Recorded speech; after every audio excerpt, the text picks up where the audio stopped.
Ninaomba nichukue nafasi hii kwanza kuwapongeza sana kwa utayari wenu na kwa jinsi ambavyo mmekuwa watulivu kwa kipindi chote cha mafunzo tangu mlivyoanza tarehe 5 mpaka leo mnapohitimu mafunzo yenu. Hongereni sana.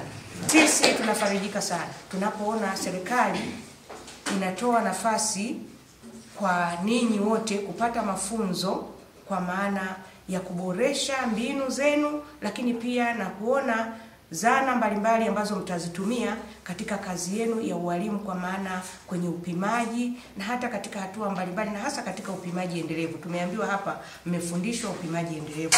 Ni muhimu kwa sababu ndio eneo lenu la kazi. Unapomfundisha mtoto kwa kila kipindi, lazima uone namna gani mwanafunzi yule anajifunza.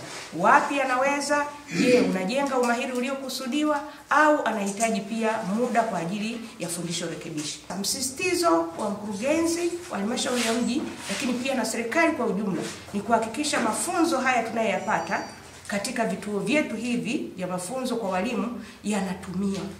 Myatumie kule shuleni kuboresha ufundishaji na ujifunzaji, kwa maana ya kutaka kila mwanafunzi apate umahiri unaotakiwa, na hasa katika hili somo la English, somo la hisabati, lakini pia na katika studies za KK ambazo mmekuwa mnajifunza hapa, na zana mbalimbali za upimaji mmefundishwa. Nimejifunza mambo mengi: matamshi ya herufi, sauti, zana za kuhesabu, mbinu mbalimbali za kufundisha darasa la kwanza. Tukajifunza mambo ya kusoma habari ya kisa mafunzo. Tukajifunza pia namna ya kuwasaidia walemavu au wenye mahitaji maalum.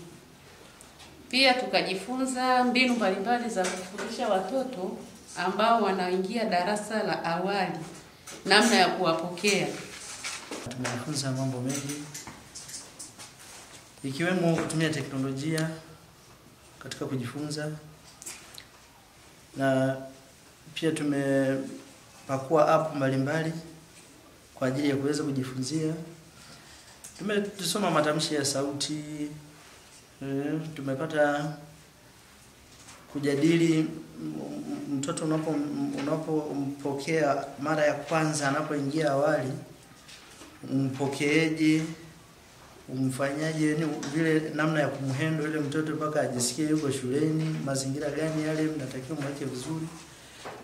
Pia kwenye matamshi ya herufi za Kiingereza, mara nyingi sisi walimu huku tulikuwa tunachanganya, lakini baada ya mafunzo haya tumetambua kuna vitu tulikuwa tunakosea. Kwa hiyo mafunzo haya yametuwezesha, tumepata zile mbinu za kuwafundisha Kiingereza kwenye namna ya matamshi ya sauti zile za herufi mbalimbali. Kwa kweli tunashukuru kutokana na mambo mengi tuliyoyapata.